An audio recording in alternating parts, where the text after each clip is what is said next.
এমন কোনো কাজ যা অনুচিত ছিল, অসত্য ছিল, যা অভদ্রতার কারণ ছিল? ভেবে দেখা প্রয়োজন। দেখুন, ইচ্ছে হলো আপনার যে আপনি কি করতে চান, ভাবনা আপনার, সত্য আপনার, জীবন আপনার, সিদ্ধান্ত আপনার। আসুন আর আমার সাথে ভালোবেসে বলুন, রাধা রাধা। সময়, এই সময় আসলে কি? এই সময় একটা সরল রেখা তো কখনোই নয়। সময় হলো একটা চক্র, যেখানে এর আদি সেখানেই হলো এর অন্ত, আর যেখানে তা শেষ হয় সেখান থেকেই তার শুরু হয়। এই সময় একটা অত্যন্ত বিচিত্র চিন্তা, বিচিত্র ভাবনা, একটা বিচিত্র বস্তু যা কেউ বুঝতে পারেন না। এই সময়ের লীলা, এর কোনো প্রমাণ নেই, কোনো জ্ঞান নেই, কোনো পরিমাপ নেই। শুধু এটুকু আমরা জানতে পারি, যেখানে শেষ হবে সেখান থেকে একটা নতুন সূচনাও হবে। যা আজ আপনার কাছে আছে, কাল অন্য কারোর কাছে যাবে, তারপরে তার কাছ থেকেও অন্য কারোর কাছে যাবে, তারপরে তার থেকেও ছিনিয়ে নেওয়া হবে। এই নিয়তির একজনের কাছ থেকে অন্যজনের কাছে আদান প্রদানের এই সময় হলো আপনার সময়। এই সময়ের সদ্ব্যবহার করুন, এই সময়কে বাঁচুন। আপনাকে শুধু এটাই সুনিশ্চিত করতে হবে যে আপনি কোন পক্ষে আছেন। আর সত্যি বলতে কি, আপনার জীবনের পরিণাম নির্ভর করে আপনার নির্বাচনের ওপর। আপনি কোন পক্ষ নির্বাচন করছেন? তাহলে মনে রাখবেন, জীবনে সেই পক্ষই নির্বাচন করবেন যা চয়ন করার পরে আপনি সুখ অনুভব করবেন, আপনি সন্তোষ লাভ করবেন, প্রসন্নতা লাভ করবেন। আর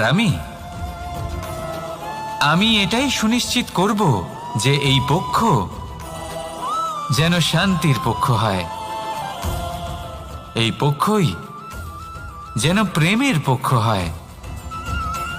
তাহলে চিন্তা করবেন না, আর আসুন আমার সাথে ভালোবেসে বলুন, রাধা রাধা। দৃষ্টি আর দৃষ্টিভঙ্গি, এই সমগ্র লীলা হলো এই দুইয়ের। বিচিত্র হতে পারে, কিন্তু এটাই সত্যি। এবার আপনাকে একটা উদাহরণ দিয়ে বোঝাই।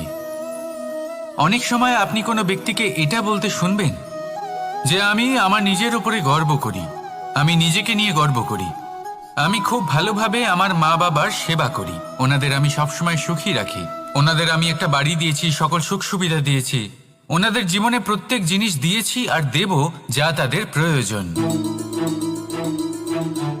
এবার আমাকে বলুন যে আপনি কে হন? আপনি হলেন সেই বীজ যা আপনার মাতা পিতা রোপণ করেছেন। আপনার মা বাবাই আপনাকে এই সংসারে জন্ম দিয়েছেন। এবার এইসব কথার কি তাৎপর্য? এই হলো সেই ব্যক্তির দৃষ্টিভঙ্গি। এবার দেখা যাক এই প্রকৃতি আমাদের কি শেখায়। কখনো কোনো গাছকে দেখবেন, যখন সেই গাছে ফল আসে, সে মালিকে এটা বলে না যে দেখো আমি তোমাকে ফল খেতে দিচ্ছি। সেই বৃক্ষ এটা বলে না যে দেখো আমি তোমায় আহার করতে দিচ্ছি, কারণ ও জানে যে এটা হলো সেই মালির পরিশ্রম, এটা হলো তারই কর্মের ফল, আর এটা তারই পাওয়া উচিত। সে বলে যে তোমার জিনিস তোমাকেই অর্পণ করলাম, এ আমার জিনিস নয়। ও জানে সেই মালির গুরুত্ব আসলে কি। এটা হলো তার দৃষ্টিভঙ্গি। সেই জন্য আপনি জীবনে কোন ব্যক্তির মধ্যে, কোন পশু পাখির মধ্যে, কোন প্রাণীর মধ্যে, কোন পরিস্থিতিতে, কোন আবেগের মুহূর্তে কি দেখতে পাচ্ছেন, সেটা আপনার দৃষ্টিভঙ্গির উপরে নির্ভর করছে। তাই নিজের মনে ধনাত্মক ভাব জাগ্রত করুন, শুভ চিন্তা নিয়ে আসুন। এই ভাবনাই সত্য হয়ে সামনে আসবে। এই দৃষ্টিভঙ্গি এমন হয়ে যাবে যে আপনার জীবনে সবকিছুই শুভ হবে। তাহলে আসুন আর আমার সাথে ভালোবেসে বলুন, রাধা রাধা। প্রতিশোধ অথবা কাউকে দুঃখ দেওয়ার ভাবনা, যদি এটা আপনার মনে থাকে, তাহলে আপনি নিজের মনেই যন্ত্রণার একটা বিশাল বৃক্ষ রোপণ করছেন, এটা মনে রাখবেন।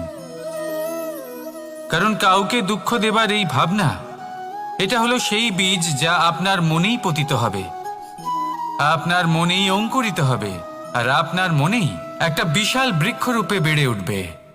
জীবন আপনার, কর্ম আপনার, কাউকে দুঃখ দেবার ভাবনা আপনার ছিল। এই বৃক্ষ হলো আপনার, তাই এর ফলও আপনিই পাবেন।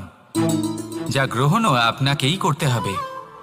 মনে রাখবেন, যে মানুষ এটা ভাবে যে আমি ওকে দুঃখ দেব, ওকে কষ্ট দিতে চাই আমি, সেই মানুষই দুঃখ আর কষ্ট পেয়ে থাকে। যদি সেই জায়গায় আপনি এটা ভাবেন যে আমি কাউকে সুখী করে তুলতে চাই, কাউকে সুখ প্রদান করতে চাই, তাহলে তারও বীজ আপনার মনেই রোপণ হবে, বৃক্ষে পরিণত হবে, যার ফলও আপনিই পাবেন। এখানে বিষয়টা হলো শুধু মানসিকতার চিন্তা, যা সত্য হয়ে আপনার সামনে আসে। তাহলে এই মানসিকতা শুভ করুন, সবার জন্য মঙ্গল কামনা করুন। অন্যের মনে আপনার জন্য ভালো চিন্তা থাকুক বা না থাকুক, আপনি সবার জন্য শুভ চিন্তা করে কর্ম করতে থাকুন, তাহলে আপনার সাথেও ভালোই হবে। তাহলে আসুন আর আমার সাথে ভালোবেসে বলুন, রাধা রাধা। সুখ আর অভিজ্ঞতা, এই দুই জীবনে একসাথে কখনোই আসে না। মনে রাখবেন, যেখানে সুখ থাকে সেখানে অভিজ্ঞতা থাকে না। আর যখন এই সুখ আমাদের জীবন থেকে দূরে চলে যায়, তখন আমাদের জীবনে আসে এই অভিজ্ঞতা। পরমাত্মা, প্রকৃতি, নিয়তি এই অভিজ্ঞতাকে আমাদের জীবনে পাঠান, যাতে আমরা একটা অত্যন্ত গুরুত্বপূর্ণ শিক্ষা, একটা জ্ঞান প্রাপ্ত করতে পারি। এই অভিজ্ঞতা আমাদের শেখায় যে অতীতে এমন কি হয়েছিল যা আমাদের করা উচিত হয়নি।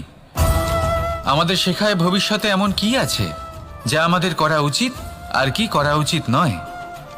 দেখতে গেলে এই অভিজ্ঞতা আমাদের সেই শিক্ষা দেয় যার জন্য আমরা সুখের দিকে উচিতভাবে অগ্রসর হতে পারি। সেই জন্য জীবনে যখনই দুঃখ আসবে, দুঃখের এই সময় আসবে, তখন হতাশ হবেন না। বোঝার চেষ্টা করুন এই পরিস্থিতি কেন এসেছে, কি শিক্ষা দিতে এসেছে। যদি আপনি সেই জ্ঞান লাভ করেন, সুখের পথে অগ্রসর হন, তাও উচিত রূপে, তাহলে এই অভিজ্ঞতার উদ্দেশ্য পূরণ হয়ে যায়। তাহলে আসুন আর আমার সাথে ভালোবেসে বলুন, রাধা রাধা। এবং ফল, মানুষের স্বভাব হলো এটাই যে তিনি নিজের প্রত্যেক পরিশ্রমের প্রতিফল প্রার্থনা করেন। বেশিরভাগ সময় এই ফলাফলের চিন্তা করতে করতে, কল্পনা করতে করতে উনি কর্ম করতে থাকেন, যে আমি এই কাজটা করলে এই ফল পাবো। সেই সব কল্পনা করতে থাকেন যা না তার হাতে আছে, না আছে অধিকার আর না আছে নিয়ন্ত্রণ। উনি শুধু নিজের কর্ম করতে পারেন। উনি কি ফল পাবেন তা তার হাতে কখনোই নেই। তাই আপনিও শুধুমাত্র কর্ম করতে থাকুন, ফলের চিন্তা করবেন না। মনে রাখবেন, শিকড় এবং শাখা যেভাবে একে অপরের সাথে জড়িয়ে, সেইভাবেই একে অপরের সাথে জড়িয়ে কর্ম এবং ফল। যেরকম কর্ম আপনি করবেন, সেরকম ফল আপনি অবশ্যই পাবেন। তাই এই ফলের আশায় কর্মের সময় কখনোই নষ্ট করবেন না, কারণ যে ব্যক্তি সময় নষ্ট করেন, সময় সেই ব্যক্তিকে অবশ্যই নষ্ট করে দেয়। কর্ম করুন নিঃস্বার্থভাবে, ফলের চিন্তা করবেন না। আর আমার সাথে ভালোবেসে বলুন, রাধা রাধা। কর্ম এবং ফল, দেখতে গেলে এই সমস্ত ব্রহ্মাণ্ড এই দুইয়ের মাঝেই স্থির হয়ে আছে। মানুষজন কর্ম করেন ভালো ফল লাভের আশায়, আর ভালো ফল লাভের আশায় উনি এটাই ভুলে যান যে উনি যে কর্ম